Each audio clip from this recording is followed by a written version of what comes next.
It was supposed to be a thoughtful conversation about faith, film, and the power of perseverance. The kind of discussion tailor-made for someone like Denzel Washington, an actor with a career steeped in gravity, nuance, and quiet moral authority.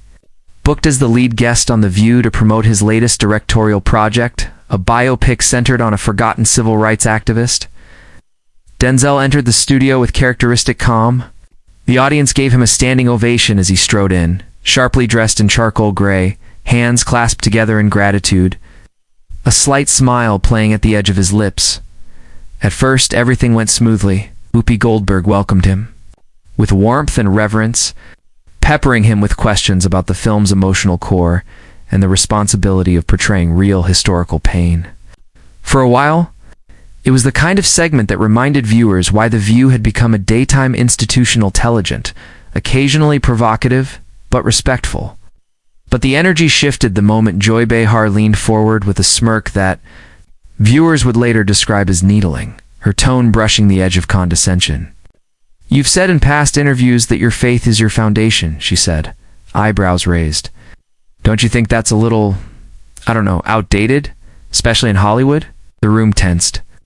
Denzel paused, turning his full gaze on her, not angry, but deeply focused, as though weighing whether to respond with grace or honesty. He chose both. "Outdated," he repeated. "No, I don't think that living by a moral compass is outdated. I think forgetting where you came from, that's outdated." The studio was silent for a beat too long. Joy laughed, one of those tight, performative chuckles meant to steer a conversation back into comedy, but Denzel didn't laugh with her. "Well, I'm just saying," she continued, "you're in an industry that thrives on creativity, progressiveness. Doesn't rigid belief limit that?" "Faith doesn't limit creativity," Denzel replied, voice calm but firm. "It guides. I don't believe in tearing people down to make room for freedom. I believe in lifting people up so they know what freedom actually means." The exchange drew a split reaction from the other co-hosts, some nodding quietly, others exchanging glances. Sensing the friction, Sunny Hostin gently tried to pivot the conversation back to the film, but Joy wasn't done. "It just feels like there's this trend now, actors preaching on set, in interviews, on red carpets. Want less sermon? More story?" Denzel shifted in his chair. "You invited me here because I made a film about a man who lived and died for what he believed in. If you want sound bites, I'm not your guy. If you want truth, I'm sitting right here." A stunned silence fell over the room. Joy opened her mouth to speak, but Denzel calmly raised his hand. "You know what? I think I've said enough. I don't do ambush television." Then, in a move that was both jarring and deeply composed, he removed his mic, stood up, and nodded respectfully to the other panelists. "Whoopi, thank you. Ladies, God bless." The audience erupted into an uneasy mix of gasps and applause. As he walked off stage, the camera lingered on Joy's frozen expression for just a second too long before cutting to commercial. When the show returned, Whoopi attempted damage control, assuring viewers that The View valued diverse opinions and respectful debate. But the air never quite recovered. Within hours, the moment had gone viral. Clips of Denzel's departure flooded social media, with hashtags like #DenzelWalks and #ViewDisgrace trending worldwide. Some viewers lauded him for standing his ground. Others criticized the show for letting it escalate. But through all the noise, one thing was undeniable. Denzel Washington had drawn a line not just between himself and a talk show host, but between authenticity and entertainment, between conviction and provocation, between the Hollywood that pretends and the man who refused to. Asterisk, asterisk, the fallout wasn't slow, it was immediate, explosive, and polarizing in a way that only someone like Denzel Washington could ignite without ever raising his voice.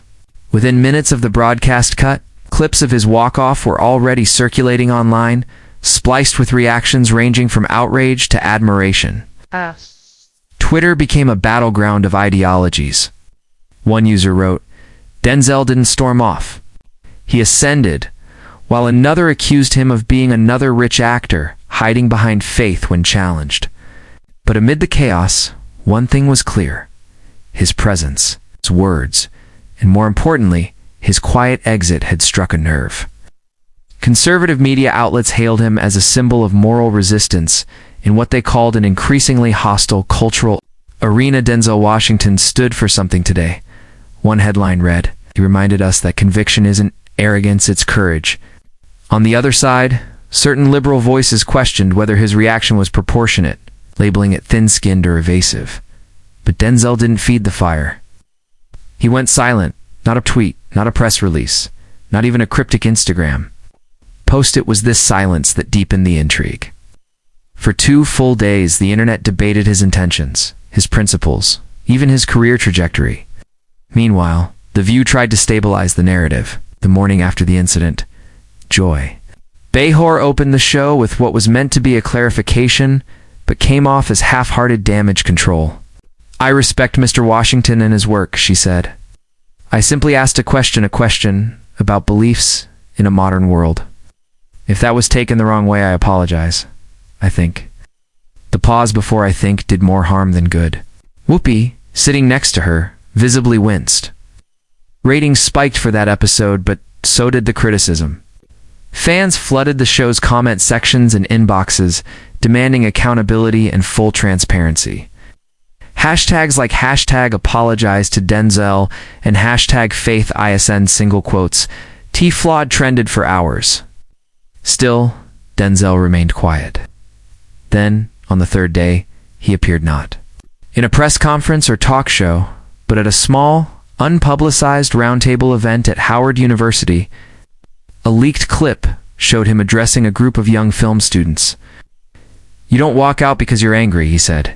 "You walk out when the room no longer respects the reason you walked in." That single sentence lit up the internet again. Right. It wasn't a soundbite, it was a philosophy. Right. Suddenly, the discourse around his walk-off shifted from scandal to symbolism. Columnists and cultural critics began writing essays about the moment not as a celebrity tantrum, but as a stand against an entertainment landscape that often demands personality over principle. One New York Times op-ed titled "The Exit Heard Around the World" posed a question: have we become so hungry for conflict that we punish poise? In Hollywood, the incident sparked quiet conversations among actors, particularly those known for their spiritual or philosophical values. Several A-list names, from Viola Davis to Keanu Reeves, reached out to Denzel privately, with one insider claiming the sentiment was unanimous. "You reminded us it's okay to say no." Meanwhile, at ABC, the producers of TheView scrambled behind the scenes. Rumors swirled of pressure from executives to mend the rift. Anonymous sources claimed that invitations were sent to Denzel's team for a return appearance, with the promise of a respectful discussion and a formal honor apology. They declined. Instead, Denzel's publicist issued a brief statement to Variety.